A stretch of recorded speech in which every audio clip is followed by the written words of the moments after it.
একটি জঙ্গলের পুকুরে একটি বক পাখি বাস করত। সেই পুকুরে মাছ খেয়ে সে তার জীবনযাপন কাটাতো। কয়েকদিন ধরে বক ওই পুকুরটিতে সে আর আগের মতো মাছ পাচ্ছে না, তাই তার ভালো করে পেটও ভরছে না। তখন সে বলে, এখানে আর থাকা যাবে না, আমাকে অন্য একটা পুকুর বা নদী দেখতে হবে।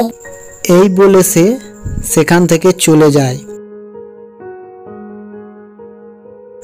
অনেক দূর যাওয়ার পর সে একটা পুকুর দেখতে পায়। তখন সে মনে মনে ভাবে, ওই একটা বড় পুকুর দেখা যাচ্ছে, পুকুরটিতে গিয়ে দেখি মাছ পায় নাকি। এই বলে সে পুকুরে নেমে যায়।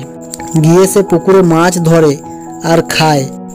তারপর বলে, এখানে তো অনেক মাছ, আমি এবার এখানেই থাকবো, এখান থেকে আর কোথাও যাব না। এই বলে সে ওই বনে ঘুরে ঘুরে একটি জায়গা পছন্দ করে, সেখানে বাসা বাঁধে। কয়েকদিন যাওয়ার পর সে ওই বাসাতে দুটি ডিম পাড়ে। কিছুদিন পর ওই ডিম দুটি ফুটে দুটি সুন্দর ফুটফুটে ছানা বের হয়। ছানাগুলো দেখে বক খুব খুশি হয়।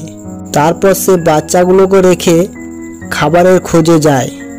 সেই বনে থাকতো একটি চালাক শিয়াল। শিয়াল খাবারের খোঁজে ঘুরে বেড়াচ্ছে।